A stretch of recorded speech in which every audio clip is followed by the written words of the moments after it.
Greetings viewers, Eric the Car Guy here, also known as ETCG1 on this here channel. How the heck are you?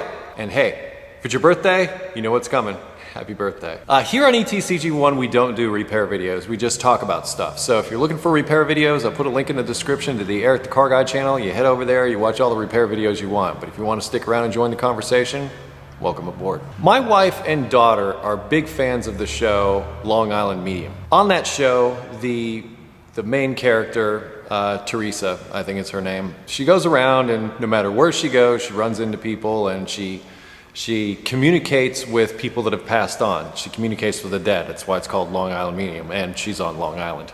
She meets people, doesn't matter where she is, what she's doing, she just runs into them. She's like, hey, I'm getting a feeling that, you know, somebody is speaking to me from beyond the grave that knows you, whatever, wants to give you a message, and here it is. Take that with a grain of salt, however you want, but the way it ties into this discussion is, recently, I forget the name, but I can actually go back and post it here. Came to me as a suggestion over at Eric the Car Guy and said, hey, what about a video about cars and, you know, the personalities and things that we impose on them. I can't remember the exact wording, but that was what I took away from it. It was like, how about talking a little bit about how cars have a soul, I almost think it was. It's interesting to me because, you know, as I've spoke about in the past, I've had, you know, different feelings or different impressions from people based on their vehicles. So say they bring me their vehicle to do X repair, but I get in it, I have to drive it around, I have to really get intimate with it, many times more intimate than the owner ever gets with it, you know, getting all up in there and its innards, its greasy little parts. You sort of get a feel for it. You sort of get a feel for the person who's driving it. In fact, I spoke about this a little bit in when personal problems become mechanical problems, and how your driving habits, how your attitude, how your just the way you carry yourself is transposed onto that vehicle that you're driving. So say for instance you're maybe a little bit of a short-fused, kind of angry tempered kind of person. You may be a little heavy on the gas, a little heavy on the brakes, you know, a little heavy on the transmission. Maybe you get stuck in the wintertime, you start beating the crap out of it and burn up the transmission, that kind of thing. That's what that video addressed. Once again, link in the description. That carries over into that vehicle. Like when a vehicle leaves the assembly line, it should be a carbon copy of the vehicle right behind it and right in front of it. That's the whole point, is it's the same, other than maybe the color or the trim package or whatever. We can get into all kinds of specifics on that. But in essence, it's a new car, untouched, unmolested, uninfluenced by an owner. And it goes off to the dealership, comes off the truck, gets a delivery inspection by, you know, the technicians there, then goes out, salesman sells it to whomever, then they drive it off the lot. Well, the ownership of that vehicle becomes that person.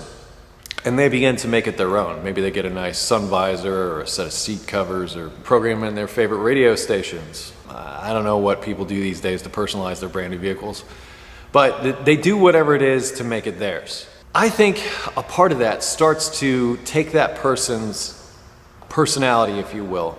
I don't want to say soul, but it takes a part of who they are and transposes it onto that quote unquote inanimate object, that machine. And as a result, that machine takes on a certain personality. Or maybe it has a personality all its own. Think of the movie Christine. That thing rolled off the assembly line and that was evil from the start.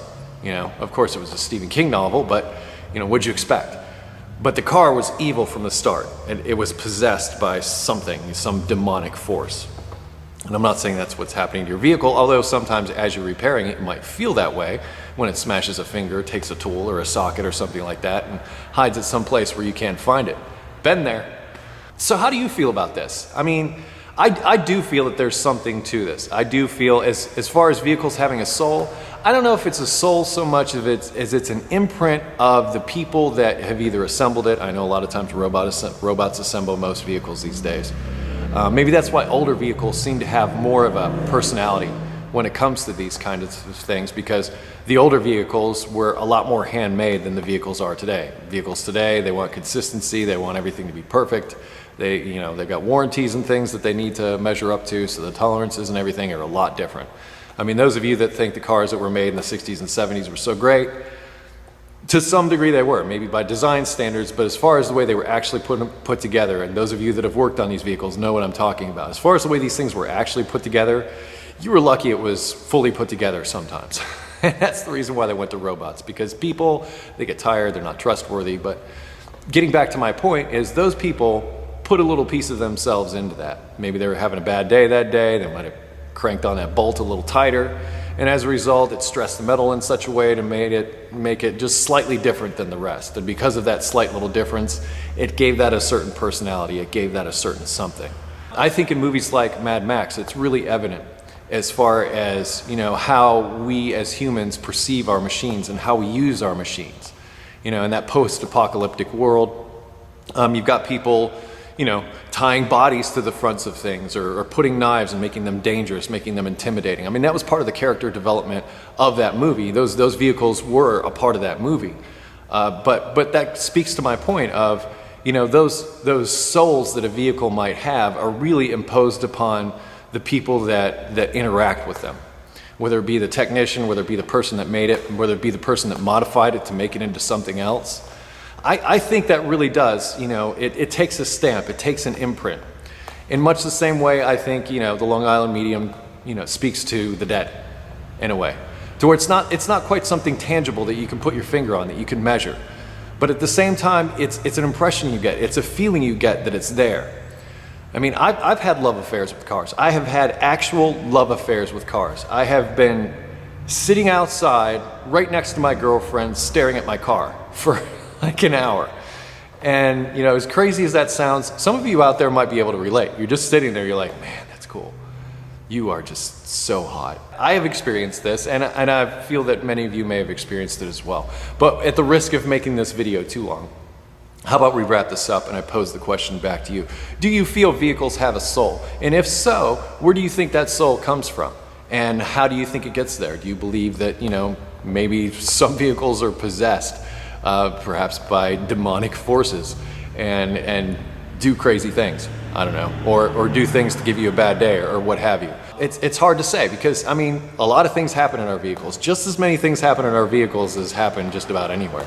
I mean, you can do just about anything in a vehicle that I can think of. As a result of that, well, you know, the impressions, the stains that are left by those kinds of things, you know, they leave an impression. And as a result, you know, it's like that fart somebody left in the car. It's still there.